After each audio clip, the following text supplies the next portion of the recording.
का आपण आपल्या भारतासारखं इकडे करायला बघतो? आणि जर तुम्हाला खरंच असं करायचं असेल तर भारतात जाऊन करा ना. कल्चरच्या नावाखाली लोक बाहेरच्या देशात करतायत, पण त्यांना फॉरेनर्स जे आहेत त्यांचं लक्ष अट्रॅक्ट करायचं आहे स्वतःकडे.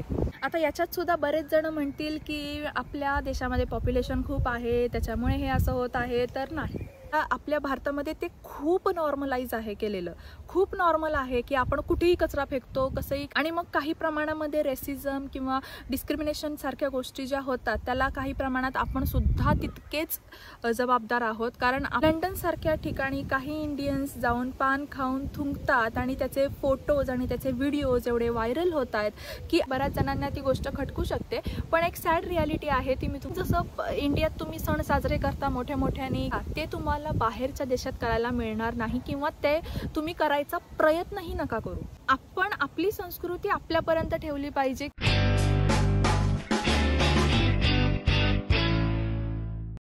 तुमच्यापैकी बऱ्याच जणांचं स्वप्न असेल की युरोपला यायचं, चांगली नोकरी करायची, चांगली लाईफस्टाईल जगायची, आयुष्य छान घालवायचं. आणि बऱ्याच जणांचं हे स्वप्न पूर्ण देखील होतं. पण काही दिवसानंतर काही लोकांना रिग्रेट होतं की आपण चूक तर नाही ना केली युरोपला येऊन, किंवा बऱ्याच गोष्टींमध्ये आपण कंपॅरिझन करत असतो नकळतपणे इंडियाशी. पण हे असं का होतं माहिती आहे? जेव्हा तुम्ही युरोपला येता तेव्हा मानसिक गोष्टींची काही तयारी करावी लागते आणि ती कोणत्या गोष्टी आहेत या आपल्याला सहसा माहिती नसतात. आणि त्याच गोष्टी आज मी तुमच्याबरोबर शेअर करणार आहे. त्याच्यामुळे हा इंटरेस्टिंग टॉपिक मी तुमच्यासाठी घेऊन आलेली आहे. जर तुम्ही युरोपला येत असाल तर कोणत्या गोष्टी लक्षात ठेवायच्या? तर हाय हॅलो नमस्कार, मी शिवानी तुमच्या सगळ्यांचं स्वागत करते माझ्या नवीन ब्लॉगमध्ये. सो जसं की तुम्हाला माहिती आहे आम्ही आता आहोत स्वीडनमध्ये आणि स्वीडनमधला डेली रुटीन, लाईफस्टाईल आणि व्हिजिटिंग प्लेसेसचे व्हिडिओज मी तुमच्यासाठी घेऊन येत असते. आणि अजूनपर्यंत तुम्ही ते बघितले नसतील तर नक्की बघा. आणि अजूनपर्यंत जर तुम्ही चॅनलला सबस्क्राईब केलं नसेल तर चॅनलला नक्की सबस्क्राईब करा. तर सगळ्यात पहिल्यांदा तर मी मुद्दा हा सांगेल की कंपॅरिझन करू नका. म्हणजे जेव्हा कधी तुम्ही युरोपमध्ये येता किंवा बाहेरच्या कुठल्याही देशामध्ये जाता त्याच्यानंतर तुम्ही नकळतपणे कंपॅरिझन करायला सुरुवात करता. म्हणजे स्टार्टिंगला तर असं होतंच, आमचंही असं व्हायचं. जेव्हा आम्ही भारतातून पहिल्यांदा युरोपला आलो होतो तेव्हा बऱ्याच गोष्टीमध्ये आम्ही कंपॅरिझन करायचो की बापरे भाजीपाला किती महाग आहे इथे, आपल्याकडे किती स्वस्त मिळतो, किंवा नॉर्मल कुठल्या पण गोष्टी आपल्याकडे किती स्वस्त आहेत आणि इकडे किती महाग आहेत. असं नॉर्मली एक टेंडन्सी असते, ह्युमन टेंडन्सी, आपण कंपॅरिझन करत राहतो. पण आपल्याला हे लक्षात ठेवायला पाहिजे की ज्या देशात आपण येतो त्या देशाची करन्सी आपण कमवतो आणि त्या करन्सीनुसार आपण खर्च करतो. त्याच्यामुळे कंपॅरिझन करू नका. आणि जर तुम्ही प्रत्येक गोष्टीमध्ये कंपॅरिझन करत राहिला ना तर भारतापेक्षा सगळ्या गोष्टी तुम्हाला बाहेरच्या देशात महागच वाटणार आहेत. सो तुम्ही जर इथे येण्याचा विचार करत असाल, इथे जॉब करण्याचा विचार करत असाल किंवा इथे राहण्याचा विचार करत असाल तर कंपॅरिझन करू नका. तर ही सगळ्यात महत्त्वाची गोष्ट आहे जी आपण लक्षात ठेवली पाहिजे. दुसरी गोष्ट म्हणजे आपण इथल्या कल्चरचा सुद्धा रिस्पेक्ट केला पाहिजे. आपण आपल्या कल्चरचा रिस्पेक्ट करतो ओके, पण इथल्या कल्चरचा सुद्धा आपण रिस्पेक्ट तितकाच केला पाहिजे. त्यानंतर सगळ्यात महत्त्वाचा एक मुद्दा आहे तो म्हणजे सिविक सेन्स. सध्या भारताच्या झिरो सिविक सेन्सबद्दल खूप साऱ्या गोष्टी बोलल्या जात आहेत, बरेचसे व्हिडिओज येत आहेत, बरेचसे न्यूज येत आहेत आणि ह्या गोष्टी खूप खूप लाजिरवाण्या आहेत आपल्या भारतासाठी ॲज अ इंडियन म्हणून बाहेर राहणाऱ्या सगळ्या इंडियन्ससाठी सुद्धा.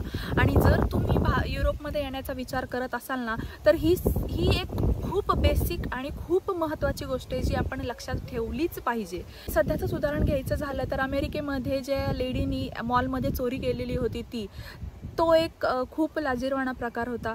दुसरी गोष्ट म्हणजे लंडन सारख्या ठिकाणी काही इंडियन्स जाऊन पान खाऊन थुंकतात आणि त्याचे फोटोज आणि त्याचे व्हिडिओज एवढे व्हायरल होत आहेत की आपल्या देशाची फार बदनामी होती याच्यामध्ये.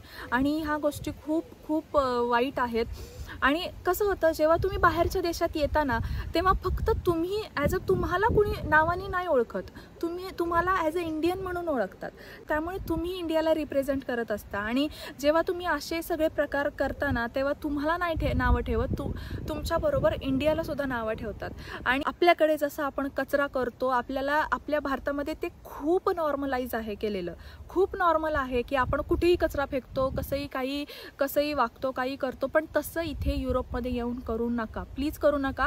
कारण इकडे तसं अलाउड पण नाही आहे. आणि मग काही प्रमाणामध्ये रेसिझम किंवा डिस्क्रिमिनेशन सारख्या गोष्टी ज्या होतात त्याला काही प्रमाणात आपण सुद्धा तितकेच जबाबदार आहोत. कारण आपण तसं वागल्यामुळे लोकांचा आपल्याकडे बघण्याचा जो दृष्टिकोन आहे तो बदललेला आहे. लोक आपल्याला जो हेट मिळतोय बाहेरच्या देशातून आपल्या भारतीयांसाठी, जो हेट मिळतोय तो प्रचंड प्रमाणात आता वाढलेला आहे. कारण बऱ्याचशा गोष्टी आपल्याला दिसता आहेत आणि त्या गोष्टीचं भान आपणच ठेवलं पाहिजे. जर तुम्ही युरोपमध्ये येत आहे तर ह्या गोष्टी नक्कीच लक्षात ठेवा. आता याच्यात सुद्धा बरेच जण म्हणतील की आपल्या देशामध्ये पॉप्युलेशन खूप आहे त्याच्यामुळे हे असं होत आहे. तर नाही, पॉप्युलेशनचा आणि स्वच्छता ठेवण्याचा किंवा चांगलं बिहेव करण्याचा याच्यात काहीही संबंध नाही आहे. या दोघांचा काहीही संबंध नाही आहे एकमेकांशी. तुम्हाला कचरा न करणं, स्वच्छता ठेवणं हे आपल्या हातात आहे. चांगल्या प्रकारे बिहेव करणं हे आपल्या हातात आहे. सो त्याच्यामुळे पॉप्युलेशनचा मुद्दा प्रत्येक वेळी घेऊन यायचा आणि पॉप्युलेशनच्या नावाखाली कचरा करतच जायचा आणि तसं वाईट वागतच जायचं, हे एकदम चुकीचं आहे. त्यामुळे जर तुम्ही युरोपमध्ये येत असाल तर भारतात ज्या गोष्टी तुम्ही ह्या करतायत ना, तर त्या गोष्टी प्लीज इथे करू नका. कारण आपल्या भारताचं इथे नाव खूप खराब होतं ह्या अशा गोष्टी केल्यामुळे. तर अजून एक मुद्दा असा आहे जो बऱ्याच जणांना त्याचं वाईट वाटू शकतं आणि बऱ्याच जणांना ती गोष्ट खटकू शकते. पण एक सॅड रियालिटी आहे ती मी तुम्हाला सांगते की तुम्हाला बाहेरच्या देशात जाऊन तुमची संस्कृती जपायची आहे, नक्कीच जपा. तुम्हाला सणवार साजरे करायचे आहेत, नक्कीच करा. पण त्याचा इतरांना त्रास होणार नाही याचं भान ठेवून करा. कारण जेव्हा तुम्ही बाहेरच्या देशात जाता तेव्हा एक्झॅक्ट सेम जसं इंडियात तुम्ही सण साजरे करता मोठ्या मोठ्याने किंवा सगळ्या क्राऊडमध्ये आणि बाहेर DJ लावून किंवा ह्या सगळ्या गोष्टी ज्या करता ते तुम्हाला बाहेरच्या देशात करायला मिळणार नाही किंवा ते तुम्ही करायचा प्रयत्नही नका करू. कारण आपण आपली संस्कृती आपल्यापर्यंत ठेवली पाहिजे किंवा ज्यांना ती आवडते त्यांना ती सांगा. पण बाकीच्या सगळ्या लोकांवर आपण आपलं जे ट्रेडिशनल आहे, आपण आपलं जे कल्चर आहे ते लादू नाही शकत, बरोबर. सो त्याचा बाकीच्यांना त्रास होणार नाही ना याचा विचार करणं फार गरजेचं आहे. तुम्हाला एकत्र सण साजरे करायचे नक्कीच करा, पण एक प्रोसेस असते की तुम्ही एक हॉल बुक करा, तिथे तुमचे सण साजरे करा किंवा नॉर्मल एक अशी जागा असते जिथे बाकीच्या कोणाला त्याचा त्रास होणार नाही, अशा ठिकाणी तुम्ही तुमचे सण एकत्र येऊन साजरे करा. तर ह्या सगळ्या गोष्टी तुम्ही करूच शकता नक्कीच. पण रस्त्यावरनं आता मी काही व्हिडिओ बघितले की रस्त्यावरनं एकाचं लग्न होतं आणि ते लग्न तो अमेरिका की न्यूयॉर्क मला माहीत नाही नक्की कुठे, तर तिकडे ते सेलिब्रेट करत होते त्यांचं जी वरात असते आपल्याकडे प्रॉपर तशी वरात. अगदी घोडे घेऊन आणि मागे सनई बँडबाजा आणि या सगळ्या गोष्टी घेऊन ते अख्खे लोक मागे वरातीत चालत होते. आणि तसा व्हिडिओ मी बघितला होता जो मला बघताना स्पेशली नाही आवडला की का आपण आपल्या भारतासारखं इकडे करायला बघतो. आणि जर तुम्हाला खरंच असं करायचं असेल तर भारतात जाऊन करा ना. आणि काही गोष्टी पण आहेत ना ज्या कल्चरच्या नावाखाली लोक बाहेरच्या देशात करतायत, पण त्यांचं कल्चर फॉलो करायचं नाही आहे. त्यांना बाहेरच्या देशातली जी लोक आहेत ना, त्यांचं फॉरेनर्स जे आहेत त्यांचं लक्ष अट्रॅक्ट करायचं आहे स्वतःकडे. सो ह्या सगळ्या गोष्टींसाठी हे करणं खरंच गरजेचं आहे का याचा विचार करा आणि मग तुम्हाला जे योग्य वाटेल ते नक्कीच करा. आता ह्या सगळ्या गोष्टींवर प्रत्येकाची मतं वेगवेगळी असू शकतात, पण माझं जे काही मत आहे ते मला इथे सांगावंसं वाटलं.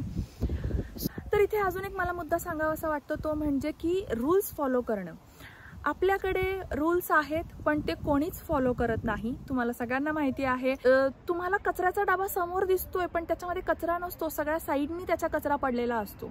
आपला कचरा करण्याची ही जी सवय आहे ती खरंच इथे येऊन करू नका.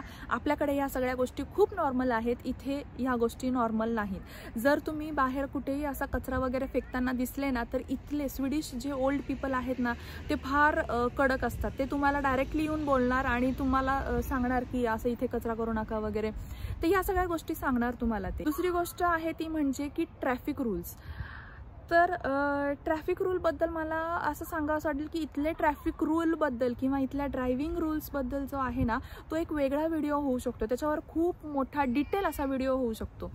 पण बेसिक सांगायचं झालं थोडक्यात तर झेब्रा क्रॉसिंग असतं, झेब्रा क्रॉसिंगवरूनच तुम्हाला इथे रोड क्रॉस करावा लागतो.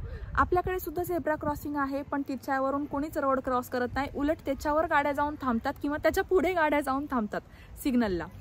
तर सिग्नल तर तुम्हाला फॉलो करावेच लागतात. झेब्रा क्रॉसिंगवरूनच तुम्हाला रोड क्रॉस करावा लागतो. हे जे रूल्स आहेत ना, हे खूप छोटे छोटे आणि बेसिक रूल आहेत जे आपल्याकडे पण पाळले पाहिजे सगळ्यांनी, पण ते पाळत नाहीत. असो, इथल्याबद्दल आता मी बोलतेय. तर जर तुम्ही इथे येणार असाल तर ह्या छोट्या छोट्या गोष्टी ज्या आहेत त्या सवयी आपल्या अंगवळणी पडल्या पाहिजे आणि तसे रूल्स आपण इथे फॉलो केले पाहिजे. इवन इथे जर तुम्हाला कुठलं गव्हर्नमेंट ऑफिसमध्ये काम असेल किंवा प्रायव्हेट ऑफिसमध्ये काम असेल, कुठे मॉलमध्ये तुम्ही असाल किंवा कुठल्याही फंक्शनला किंवा फेस्टिवलला तुम्ही जर जात असाल, कुठल्याही कार्यक्रमामध्ये इथे क्यू सिस्टीम ही फार फॉलो केली जाते. प्रत्येक ठिकाणी तुम्हाला क्यू दिसते आणि इथले लोक कितीही वेळ लागू दे क्यूमध्येच थांबणार आणि एकदम पेशन्सली ते थांबतात आणि त्यांच्यामध्ये खूप पेशन्स आहे इथल्या लोकांमध्ये. आपल्याला कधी कधी थांबून कंटाळा येतो, पण नाही, इथले लोक काटेकोरपणे हा रूल फॉलो करतात.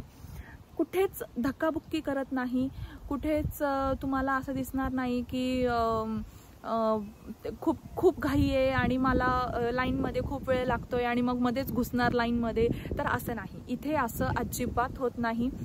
इथे सगळे क्यू सिस्टीम फॉलो करतात आणि जर तुम्हाला इथे यायचं असेल तर हा एक रूल लक्षात ठेवलाच पाहिजे की तुम्ही क्यू सिस्टीम फॉलो केली पाहिजे. तुम्ही इथे येणार असाल, युरोपमध्ये येणार असाल तर तुम्हाला सगळे रूल्स हे फॉलो करावेच लागतील. तर येस, या सगळ्या गोष्टी आहेत ज्या तुम्ही भारतातून युरोपमध्ये येण्याच्या आधी ह्या सगळ्या गोष्टींचा आधी विचार केला पाहिजे, मनाची तयारी केली पाहिजे आणि मगच तुम्ही इथे युरोपमध्ये येऊ शकता आणि चांगल्या प्रकारे राहू शकता. त्याच्यानंतर तुम्हाला इथे येऊन रिग्रेट नाही होणार जर तुम्ही ह्या सगळ्या गोष्टींची मानसिक तयारी केली असेल तर येस, असा होता आजचा व्हिडिओ. आय होप तुम्हाला आजचा व्हिडिओ आवडला असेल आणि व्हिडिओ आवडला असेल तर व्हिडिओला लाईक करा, शेअर करा आणि अजूनपर्यंत जर तुम्ही चॅनलला सबस्क्राईब केलं नसेल तर चॅनलला नक्की सबस्क्राईब करा.